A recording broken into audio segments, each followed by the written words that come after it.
With me now is the founder of the Foundation for Freedom Online. You know him and I know him. One of our fan favorite guests here, Mike Benz. Mike, good to see you. Great to see you, Liz.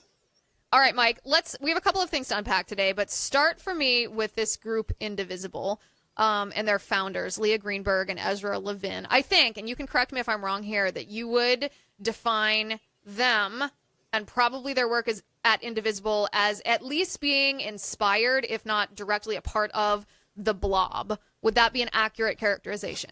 Yes, absolutely. So the Blob refers to the foreign policy establishment, the foreign-facing globalist side of the American government and really the American empire. It was coined not by me as a Trump supporter, but actually by Barack Obama's Deputy National Security Advisor, Ben Rhodes, who used that term to describe the entrenched foreign policy establishment in Washington that the White House perceived as being more powerful than the White House itself, something that you could not vote out. It was bipartisan.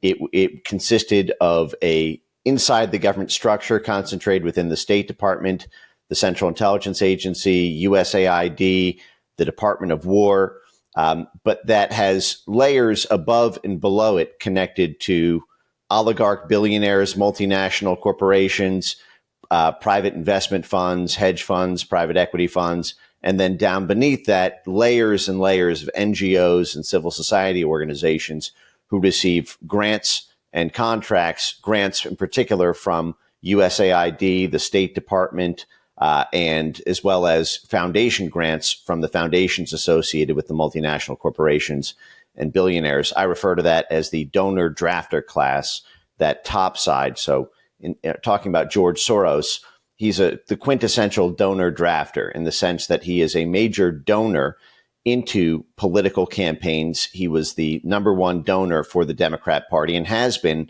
since the early 2000s. In fact, there's an early 2000s SNL sketch making fun of how basically every Democrat politician is a marionette of George Soros because of how much funding he does.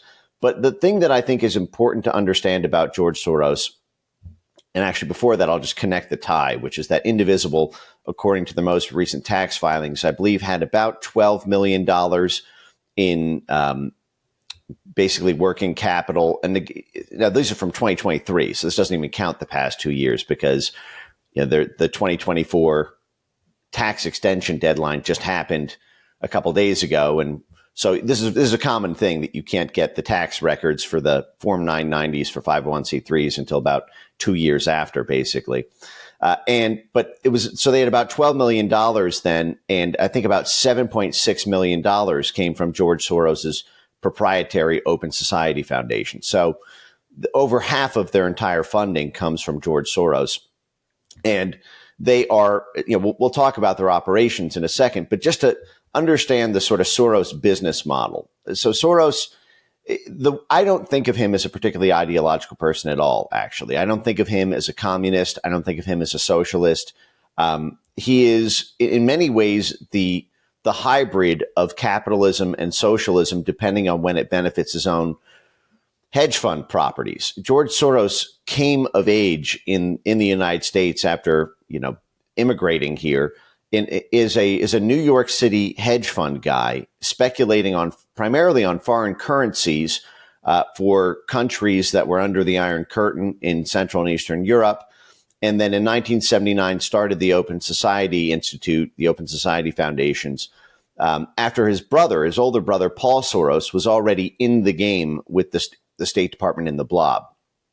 So when I first started doing some of the deep dive research on this, I went into, because this whole thing is connected to the State Department and USAID, and this idea, when I call it the donor drafter class, the donor part is that they donate into political campaigns and they also co-donate with State Department and USAID initiatives. So you will frequently see, for example, a USAID grant to civil society organizations in Zambia.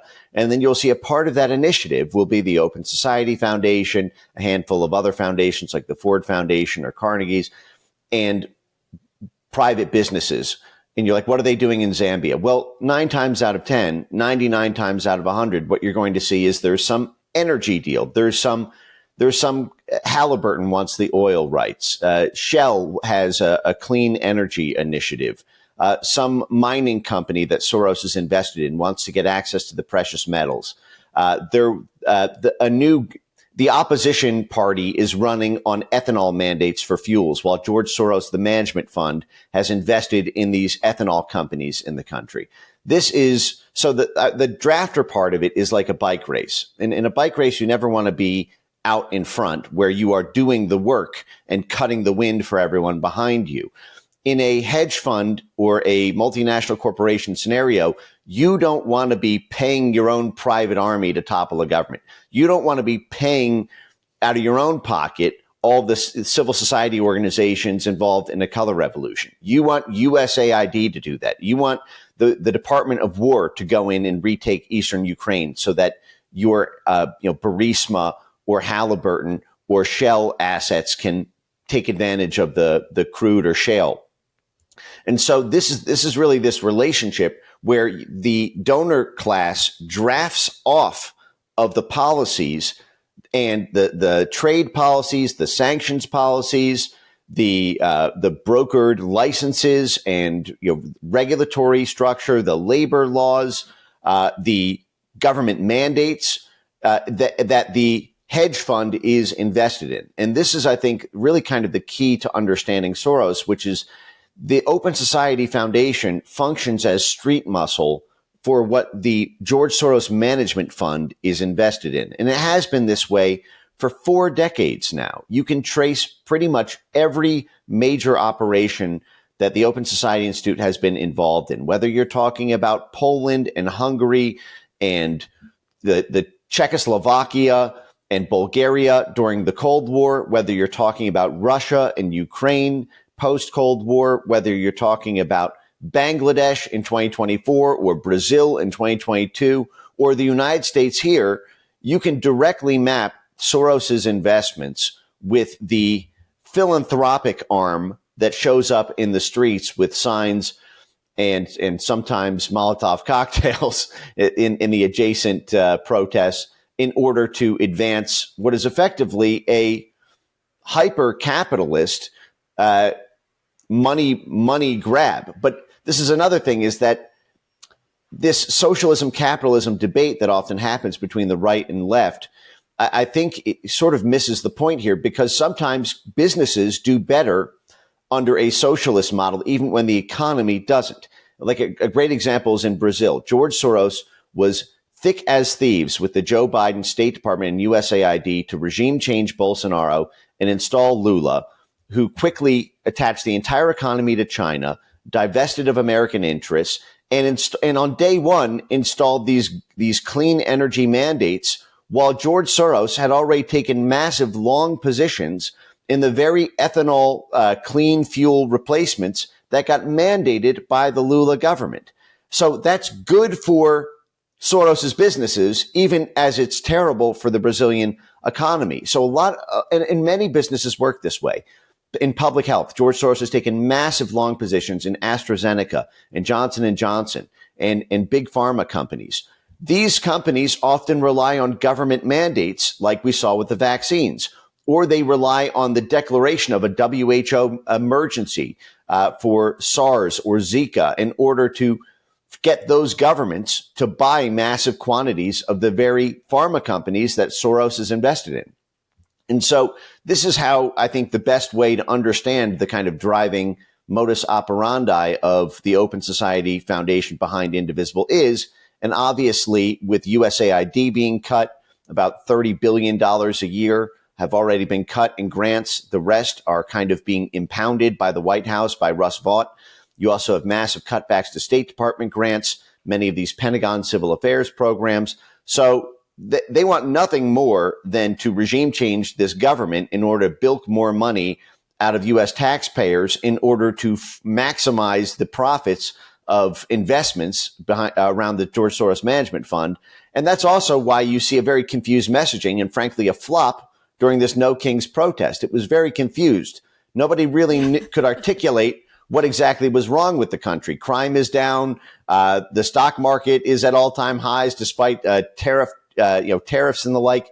the only thing that's hurting right now are effectively these faux markets that were artificially created by Biden statecraft and blob government mandates.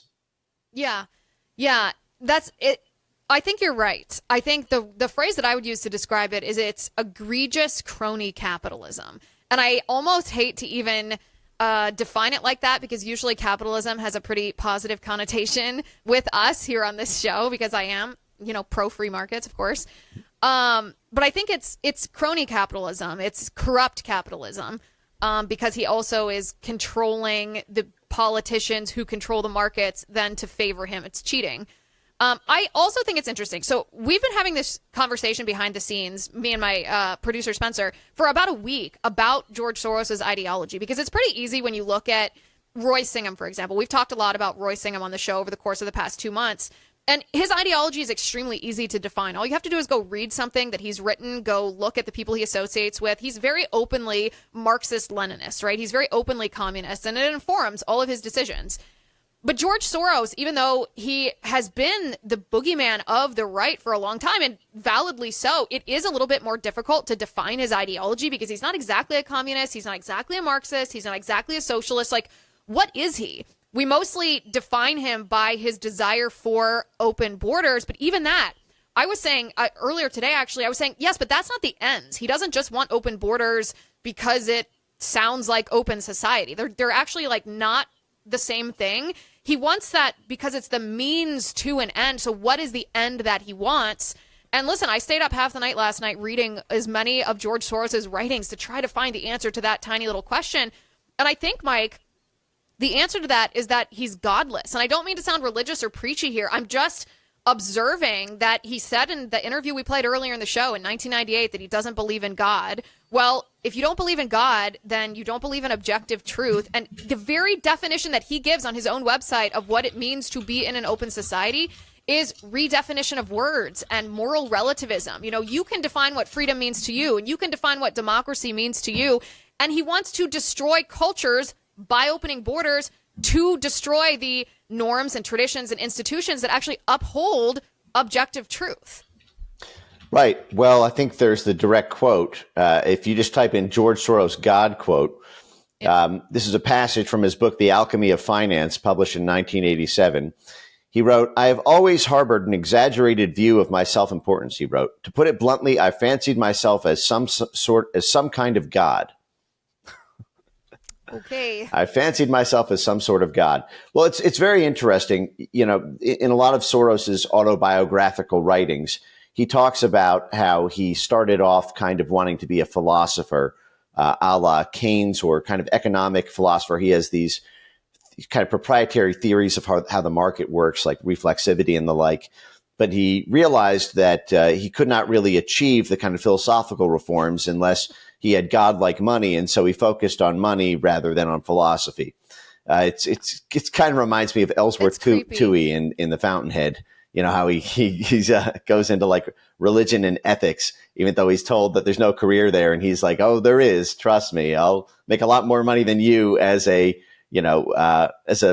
major in religion than you will in economics, because I'll hijack the economics, understanding how religion works." And so, but I do think fundamentally, Soros is a kind of just primal id of the hedge fund world. If you think about how, stories like Enron and how Enron grew to be something like the 7th largest company in the world, and it was this giant energy giant, and it had a lot of proprietary properties in the oil and gas space, but ultimately what got it in trouble was it started playing games with its trading arm.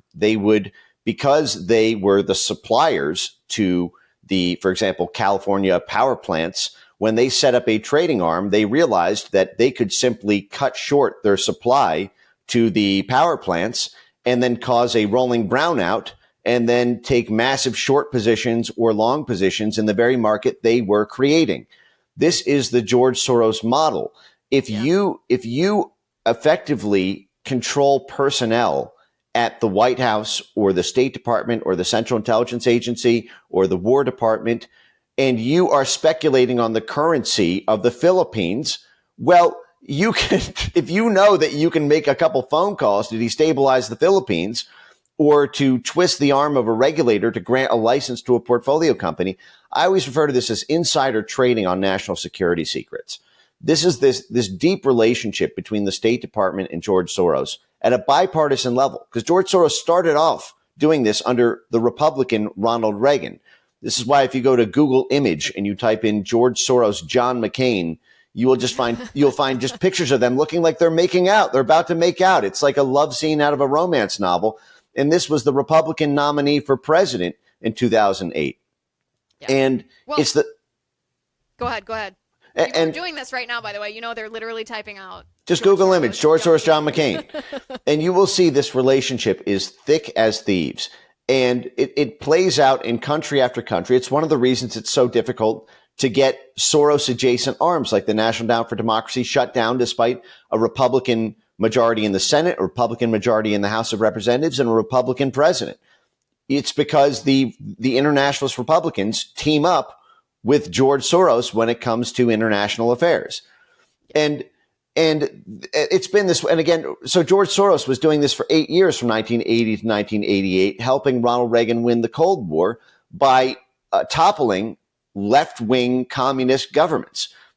He was not a, I don't think it's the right way to understand him is as a communist socialist, even though it manifests as such on a selective basis, because many of the industries that he invests in profit under effectively communist socialist mandates, a la climate industry investments, a la public health and pharmaceutical investments, and even in shipping and manufacturing. And this is one of the reasons that Soros is basically co-investor with so many of these George Soros, Al Gore, Tom Steyer. They all move together. And so you have this kind of hedge fund overclass. I think Tom Steyer gave something like $250 million to Democrats over the past few years, and he's a co-investor in all of these. So you see this, and what that does is that puts pressure on the American government, because this is who funds the people who are in the government, and it's also who pays them afterwards. And so what this does is it's not just insider trading on national security secrets. It's kind of the Nancy Pelosi stock portfolio thing where she can just invest in the very things that she's writing regulatory bills around. So she knows what to invest in way before the market does. Same thing with George Soros, but it hijacks American foreign policy. It hijacks American leadership in the world because we do coups or we put pressure on governments, not because it's best for American interests or best for American national security, but because it's best for the private, hedge fund portfolio of the donor class who then drafts off of those policies. It was not good for American interests to lose Brazil to China. It's not good for American interests, what we're doing, frankly, right now in Ukraine or Central Asia or Sub-Saharan Africa. But it is good for those investors, and those investors provide the money for the political apparatus. So when that political apparatus takes power, they continue this revolving door relationship with the Soros investor class.